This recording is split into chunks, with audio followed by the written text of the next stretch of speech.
1913 में मस्जिद कानपुर के सानिहा से मुसलमानों में बेहद इश्तियाल फैल गया। इसका सबब ये था कि कानपुर के मोहल्ला मछली बाजार में एक सड़क एबी रोड वाक़ई है। उस सड़क को चौड़ा करने की गर्ज से म्यूनिसिपल बोर्ड कानपुर ने प्लान तरतीब दिया। इस सड़क पर मुसलमानों की एक मस्जिद और हिंदुओं का एक मंदिर वाक़ई था। इस सड़क को कशादा करने के लिए जरूरी था या तो मस्जिद का कुछ हिस्सा या मंदिर का कुछ हिस्सा मस्मार करके सड़क चौड़ाई में इजाफा किया जाए। चूंकि ये दोनों इबादत गाहों का मामला था, इसलिए म्यूनिसिपल बोर्ड के हकाम ने इस बारे में काफी सोच विचार किया। बिला आखिर ये फैसला हुआ कि मस्जिद या मंदिर दोनों में से किसी का एक थोड़ा सा हिस्सा मस्मार कर दिया जाए। अभी ये फैसला ज़ेर गौर ही था कि मुसलमानों को इल्म हो गया कि मुसलमानों ने एहतजाज किया कि मस्जिद को किसी भी सूरत में मुनहदम ना किया जाए, बल्कि हिंदू ये मुतालबा कर रहे थे कि सड़क खुली करने के लिए मंदिर को मामूली सा भी नुकसान ना पहुंचाया जाए, बल्कि इसकी बजाय मस्जिद को मुनहदम करके सड़क कशादा कर ली जाए। मुसलमान भी सूरत-ए-हाल पर नजर रखे हुए थे। उनकी जब हिंदुओं की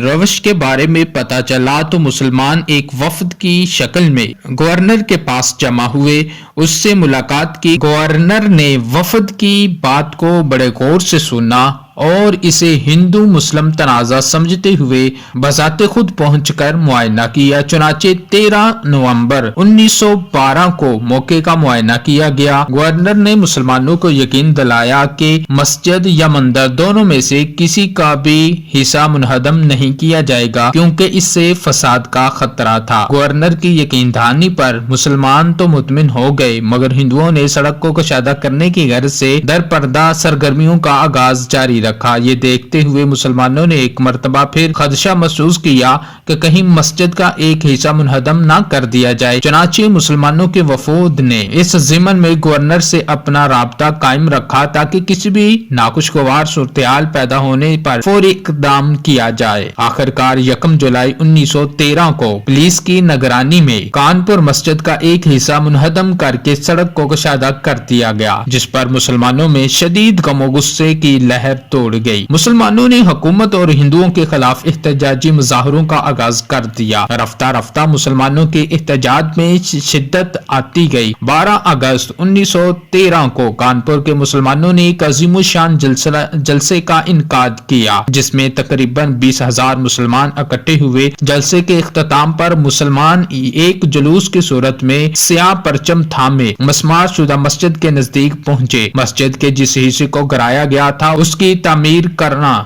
तमीर करना शुरू कर दिया। जुलूस को काबू रखने के लिए पुलिस की भारी नफरी तैनात थी। मुसलमानों के शदीद एहतजाज को देखते हुए हिंदू पुलिस और इंतजामिया के अफसरान भी इश्तियाल में आ गए और मुसलमानों पर गोली चलाने का हुक्म दे दिया। तकरीबन 15 मिनट तक मुसलमानों पर गोली चलती रही। निहत्थे मुसलमानों पर 600 से ज्यादा राउंड चलाए गए, जिसके नतीजे में दर्जनों मुसलमान शहीद और सैकड़ों जख्मी हो गए। मुसलमान शहीद और जख्मी होने के बावजूद वहां से हटने को तैयार न हुए। पुलिस ने घर सवार दस्तों से लोगों को रोकना शुरू कर दिया, जिससे शुहदा की लाशों की बेहरुमती की गई। इस अमल से भी बेशुमार मुसलमान जख्मी हुए। पुलिस ने बेशुमार मुसलमानों को गिरफ्तार भी कर लिया। इनके खिलाफ नक्शे अमन के तहत मुकदमात कायम कर दिए गए। गोया के कानपुर के मुसलमानों पर हुकूमत की तरफ से जुल्म सतम की इंतहा हो गई। इस हाने की खबर जल्द ही पूरे हिंदुस्तान में फैल गई। एहतजाज एक नया सिलसिला शुरू हो गया। सानिहाए कानपुर में शहीद और जख्मी होने वाले अफराद के खानदानों की अमदाद के लिए मुसलमानों ने चंदा मुहिम शुरू की, जिसमें बढ़ चढ़ कर हिस्सा लिया गया। काफी रकम जमा करके इससे लवाहिकीन की अमदाद की गई।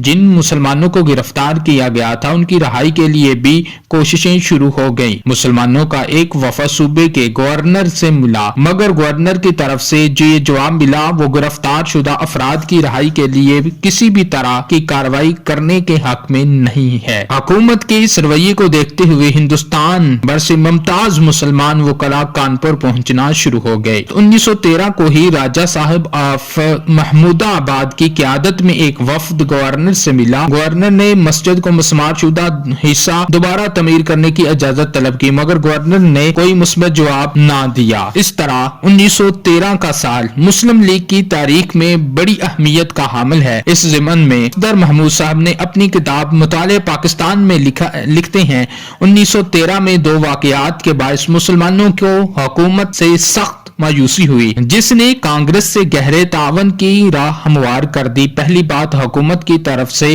علی گڑھ کالج کو یونیورسٹی کا درجہ دینے سے انکار تھا۔ دوسری بات کانپور میں ایک مسجد کے کچھ حصے کا میونسپل کمیٹی کی طرف سے انہدام تھی۔